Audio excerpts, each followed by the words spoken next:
जय द्वारकाधीश। स्वागत है आपका बजट ट्रिप सीरीज के तीसरे एपिसोड में, जहां हम आपको 3000 से 5000 के बजट में घुमाएंगे भारत के प्रख्यात धार्मिक स्थलों पर।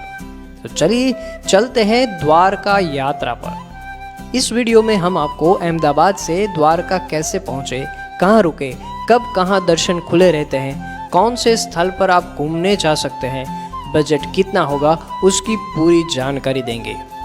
अहमदाबाद से आप निकल जाइए सौराष्ट्र मेल वाली ट्रेन से, जिसका किराया करीबन 300 रुपये है, जो अहमदाबाद जंक्शन से सुबह 5:10 पर निकलती है, जो आपको 8 घंटे और 35 मिनट के सफ़र के बाद पहुंचा देगी द्वारका स्टेशन। तो बोलिए जय द्वारकाधीश।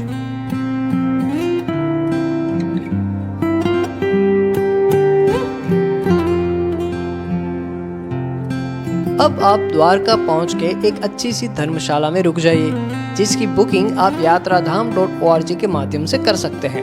अब यहाँ पास में ही खाना खा लीजिए, जो 100 से 150 रुपये में पड़ेगा। दोपहर 1 से 5 बजे तक द्वारकाधीश मंदिर बंद रहता है, तो धर्मशाला में आराम कर लीजिए।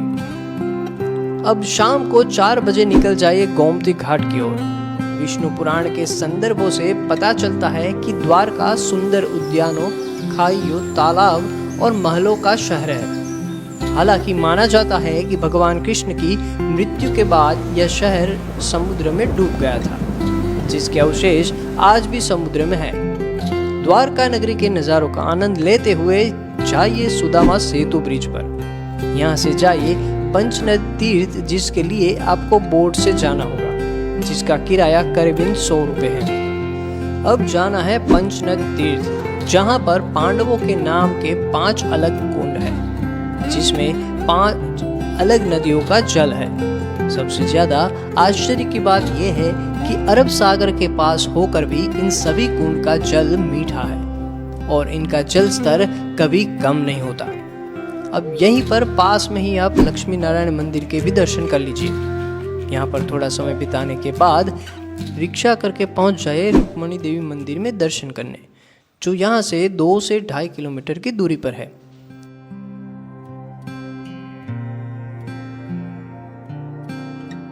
इसके बाद आप जाइए भड़केश्वर महादेव मंदिर, जो 5000 साल पुराना है, जिसे अरब सागर में पाए गए एक स्वयंभू शिवलिंग की चारों ओर बनाया गया है। अब यहाँ से रिक्शा करके पहुँच जाइए द्वारकाधीश मंदिर, जो कृष्ण को समर्पित एक हिंदू मंदिर है, जिन्हें यहाँ द्वारका के राजा के नाम से पूजा जाता है। यह मंदिर, जो हिंदू तीर्थ यात्रा 4 धाम के स्थलों में से एक है।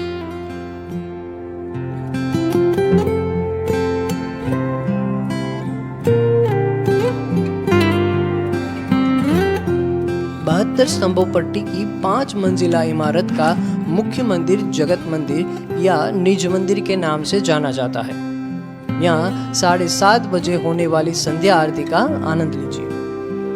मंदिर में आप कोई भी इलेक्ट्रिक सामान नहीं ले जा सकते, तो अपने मोबाइल फोन वगैरह बाहर लॉकर में ही रख दीजिए।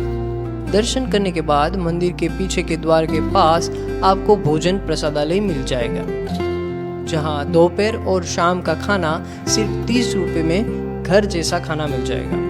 अब भोजन करके पहुंच जाइए अपनी धर्मशाला की और आराम करने। दूसरे दिन सुबह रिक्शा करके निकल जाइए नागेश्वर ज्योतिर्लिंग के दर्शन करने। यहाँ आप रिक्शा से आसपास की जगहों पर घूमने जा सकते हैं, जिसका किराया करीबन 500 से 800 हो सकता है। नागेश्वर ज्योतिर्लिंग का स्थान 12 ज्योतिर्लिंग में से 9वां है।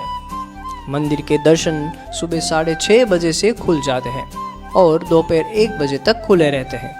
यहाँ पर भगवान शिव की बड़ी प्रतिमा भी है। अब यहाँ दर्शन करके निकल जाइए गोपी तालाब, जो करीबन 5 किलोमीटर दूर है।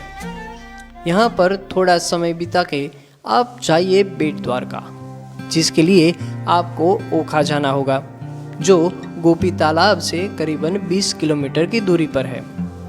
ओखा पहुंच के आपको करीबन 30 रुपये में बोट पहुंचा देगी बेट द्वारका। बेट द्वारका पहुंच के आप जाइए यहाँ के द्वारकाधीश मंदिर में दर्शन करने। ये वही स्थान है जहां भगवान कृष्ण की भेंट सुदामा जी से हुई थी। अब आप जाइए सोने की द्वारका देखने और यहाँ के बेहतरीन नज़ारों का आनंद उठाने के बाद आप हनुमान जी के पुत्र का एकमात्र मंदिर जो कि है मकर ध्वज मंदिर, यहाँ दर्शन कर लीजिए, जो हनुमान जी के आंसुओं से पैदा हुए थे।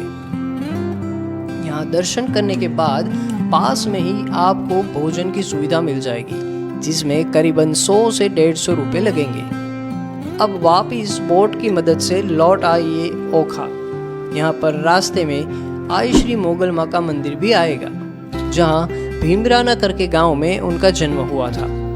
आप यहाँ भी दर्शन करने जा सकते हैं। तो अब वापिस द्वारकाधीश मंदिर के पास आ जाइए और अब यहाँ पास में ही आपको भोजन की सुविधा भी मिल जाएगी। तो लौट आइए अब अपनी धर्मशाला की ओर विश्राम करने। तीसरे दिन सुबह जाइए शिवराजपुर बीच। यहाँ पर आप पूरा दिन बिता सकते हैं। बीच पर जाने के लिए आपको 30 रुपए का टिकट लगेगा। ये बीच एशिया के सबसे बड़े बीच में से एक है और इस बीच को ब्लू फ्लैग का टैग भी मिला है, जहाँ आप पैराग्लाइडिंग, स्कूबा डाइविंग और वाटर राइड जैसी एडवेंचर एक्टिविटीज का आनंद भी ले सकते हैं। दोपहर का भोजन यहीं पर कर लीजिए। अब समय है द्वारका नगरी से विदाई लेने का। तो पहुंच जाइए द्वारका रेलवे स्टेशन पर, जहां से रोज रात को 8 बजे 54 मिनट पर ओखा सोमनाथ एक्सप्रेस ट्रेन निकलती है, जो आपको सुबह करीबन 5:15 पर पहुंचा देगी वेरावल रेलवे स्टेशन। तो बस आज की यात्रा को हम यहाँ पर विराम देते हैं और मिलते हैं अगले वीडियो में, जहां हम आपको ले जाएंगे सोमनाथ की यात्रा पर। तो बने रहिए हमारे साथ ऐसी ही बजट ट्रिप सीरीज देखने के लिए।